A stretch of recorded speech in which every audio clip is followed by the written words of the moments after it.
여러분은 노후 자금이 매일 조금씩 사라지고 있다는 사실을 알고 계신가요? 평생 열심히 모은 돈이 은행에 안전하게 보관되고 있다고 생각하시나요? 만약 그렇다면 오늘 이 이야기는 여러분에게 큰 충격이 될 수도 있습니다. 68세 송민우 씨는 4년 전에 회사를 은퇴했습니다. 그는 평생 은행을 믿고 살아왔습니다. 월급을 받으면 꼬박꼬박 은행에 저축하고 정기예금에 넣어두는 방식으로 노후를 준비했죠. 주식은 위험하고 부동산은 큰 돈이 필요하니까 은행이 제일 안전하다고 생각했거든요. 지난달 송민우 씨는 오랜 친구 정대현 씨를 만났습니다.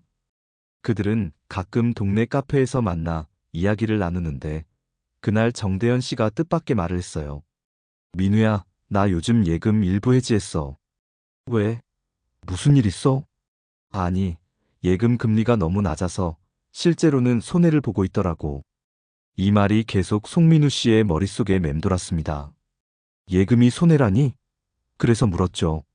하지만 예금이 제일 안전하지 않아?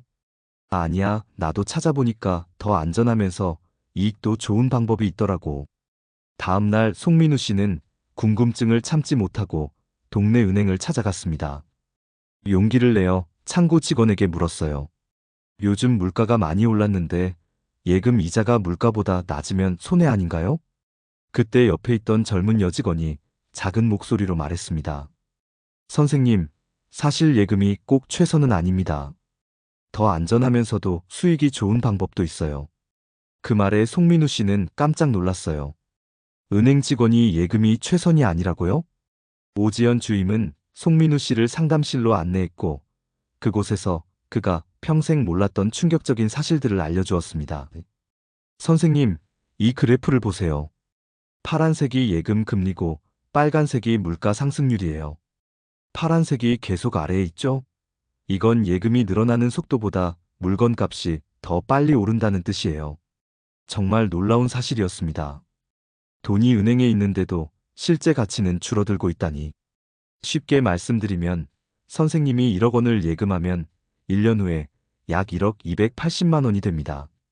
하지만 같은 기간 물가가 더 많이 올라서 1년 전에 1억 원으로 살 수 있었던 물건을 사려면 이제 1억 400만 원이 필요해요. 송민우 씨는 등골이 서늘해졌습니다. 평생 모은 돈인데 그 가치가 줄어들고 있었던 거예요. 그럼 은행은 내 돈으로 얼마나 버는 거죠? 은행은 어르신의 돈으로 2배 가까이 벌어요. 물론 은행도 사업체니까 수익을 내는 건 당연해요. 하지만 예금자분들이 실제로 손해를 보고 계시는데 그걸 모르고 계시다는 게 문제죠.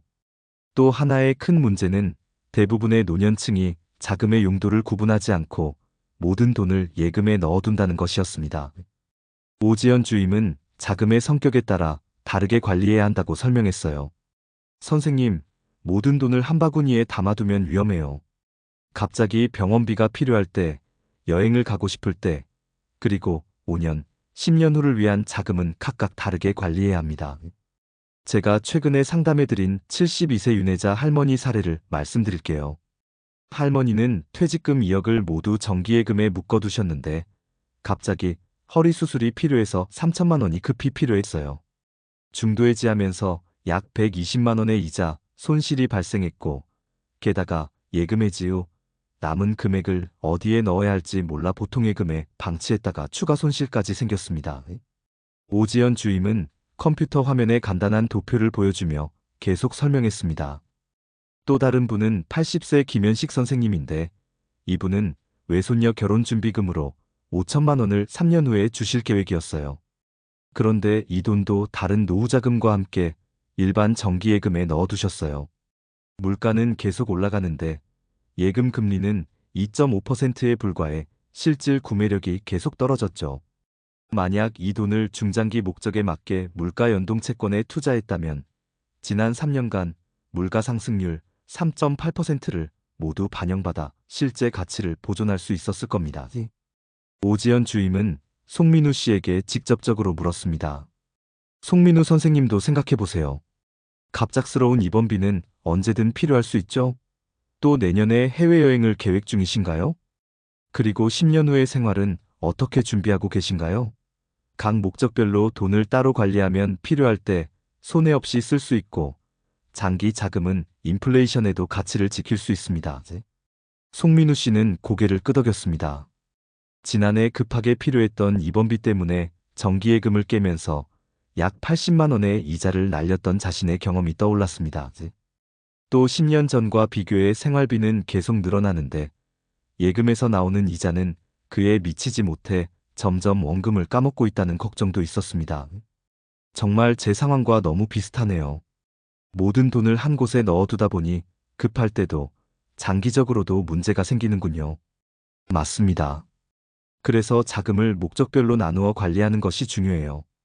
갑자기 필요한 돈, 가까운 미래에 쓸 돈, 그리고 먼 미래를 위한 돈을 구분해서 각각에 맞는 금융상품을 선택하는 것이 현명합니다. 오지연 주임의 조언과 이후 더 많은 정보를 수집한 결과 송민우 씨는 노후 자금을 3가지 카테고리로 나누어 관리하기로 결정했습니다. 긴급 자금은 언제든 꺼내 쓸 수 있는 머니마켓 펀드로, 송민우 씨는 전체 자산의 약 15%를 언제든지 필요할 때 바로 사용할 수 있는 긴급 자금으로 분류했습니다. 이 돈은 머니마켓 펀드, 줄여서 MMF라고 부르는 상품에 넣었습니다. 송민우 씨의 옆집에 사는 이성호 씨는 갑작스러운 수술로 1,000만 원이 급히 필요했던 적이 있었습니다. 정기예금에 돈을 넣어둬서 중도해지 시 이자를 거의 받지 못했다고 합니다. 반면 송민우 씨는 긴급 의료비가 필요했을 때 머니마켓 펀드에서 바로 출금할 수 있었고 이자도 그대로 받았습니다. 머니마켓 펀드는 하루만 넣어도 이자가 발생하고 보통 예금보다 높은 수익률을 제공합니다. 요즘은 스마트폰으로도 쉽게 가입할 수 있어 많은 노년층이 사용하고 있습니다. 단기 자금은 고금리 특판 예금과 저축은행에 분산. 송민우 씨는 전체 자산의 약 25%를 1년에서 3년 내에 사용할 가능성이 있는 단기 자금으로 분류했습니다.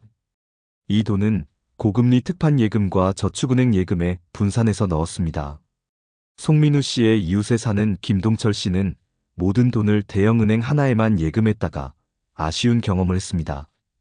같은 시기에 송민우 씨는 여러 저축은행의 특판 상품을 활용해 약 1% 더 높은 이자를 받을 수 있었습니다. 1년에 5천만 원 기준으로 50만 원의 차이가 났습니다. 선생님, 요즘 시중은행 특판 예금은 4%, 저축은행은 5%까지도 나오는 상품이 있어요. 다만 저축은행은 한 금융회사당 5천만 원까지만 예금자 보호가 되니 그 이상은 다른 저축은행으로 분산하는 게 안전해요. 오지연 주임의 조언대로 송민우 씨는 3곳의 저축은행에 각각 5천만 원씩 분산 예치했습니다. 그러자 시중은행 예금보다 약 1%포인트 더 높은 이자를 받으면서도 안전하게 자금을 관리할 수 있었습니다. 작년에는 특별히 고금리 특판 예금 상품이 나와서 4.5%의 금리를 받기도 했습니다. 이런 상품은 기간이 한정되어 있어 은행 앱을 자주 확인하거나 직원에게 미리 말해두면 좋습니다. 중장기 자금은 물가연동채권과 국공채 중심 펀드로, 가장 중요한 것은 전체 자산의 60%를 차지하는 중장기 자금입니다. 송민우 씨는 이 돈을 3년 이상 쓸 계획이 없는 돈으로 물가 상승에도 자산 가치를 지켜줄 수 있는 상품들에 투자했습니다. 송민우 씨의 아파트 노인회 회장님은 10년 전 은퇴할 때 받은 퇴직금 3억 원을 모두 예금에 넣어두었다가 실제 구매력이 3분의 1 가까이 줄어든 슬픈 경험을 이야기해 주셨습니다. 반면 물가연동채권에 투자했다면 원금의 실질 가치를 지킬 수 있었을 것입니다. 물가연동채권은 물가가 오르면 원금과 이자도 함께 증가하는 특별한 국채입니다. 물가 상승률이 3%라면 원금도 3% 증가하는 방식입니다. 그래서 아무리 물가가 올라도 실질 구매력을 지킬 수 있는 거의 유일한 상품입니다. 아버지, 어떻게 그런 좋은 상품이 있는지 몰랐어요. 저희 부모님 세대는 무조건 은행만 믿으셨잖아요. 아들의 말에 송민우 씨는 쓴웃음을 지었습니다. 오랜 습관을 바꾸는 것이 쉽지는 않았지만 결과적으로는 옳은 결정이었습니다. 국채와 물가연동채권 외에도 국공채 중심의 채권형 펀드도 좋은 선택입니다. 이런 펀드는 전문가가 다양한 국채와 공기업 채권에 분산 투자해 주어 안정적인 수익을 기대할 수 있습니다. 국채는 어떻게 가입하나요? 복잡하지 않을까요? 요즘은 온라인 증권사 계좌만 있으면 아주 쉽게 살 수 있어요. 스마트폰으로도 가능하고 선생님이 어려우시면 증권사 지점에 직접 방문하셔도 됩니다. 처음에는 생소했지만 오지연 주임의 도움으로 송민우 씨는 증권사 계좌를 만들고 국채와 물가연동 채권에 투자하는 방법을 배웠습니다. 생각보다 훨씬 간단했고 한번 익숙해지니 스마트폰으로도 쉽게 관리할 수 있었습니다. 이렇게 자산을 재배분하고 1년이 지났을 때 송민우 씨는 눈에 띄게 달라진 결과를 확인할 수 있었습니다. 물가 상승률이 3.5%였던 해에 그의 자산은 전체적으로 5.8% 증가했습니다. 즉, 물가 상승을 고려해도 2.3%의 실질 수익을 올린 것이죠. 반면 예전처럼 모든 돈을 예금에만 넣어두었다면 2.5%의 평균 금리로 실질적으로는 1% 손해를 보고 있었을 겁니다. 특히 물가 연동 채권의 경우 물가 상승과 함께 원금 가치도 함께 올라 예상보다 훨씬 좋은 성과를 보여주었습니다.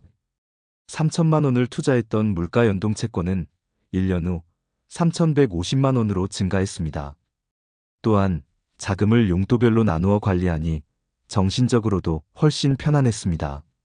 갑자기 돈이 필요할 때 이자, 손해 걱정 없이 머니마켓 펀드에서 출금할 수 있었고 여행이나 취미 활동을 위한 자금은 고금리 특판 예금의 만기에 맞춰 계획할 수 있었습니다. 무엇보다 장기적인 노후 자금이 인플레이션에도 안전하게 지켜지고 있다는 확신이 생겨 마음이 편안해졌습니다. 여보, 정말 좋은 결정이었네요. 이렇게 하면 우리 노후 자금이 물가 상승에도 안전하게 지켜질 수 있겠어요. 송민우 씨의 아내가 말했습니다. 그래, 진작 알았더라면 좋았을 텐데. 하지만 지금이라도 알게 되어 다행이야. 여러분도 송민우 씨처럼 노후 자금이 실질적으로 줄어들고 있는지 한번 점검해 보시기 바랍니다. 특히 65세 이상이라면 물가 상승에 대응할 수 있는 자산 배분 전략이 필수적입니다. 첫째, 전체 자산의 15%는 긴급 자금으로 머니마켓 펀드에 배분하여 언제든 필요할 때 사용할 수 있게 하세요.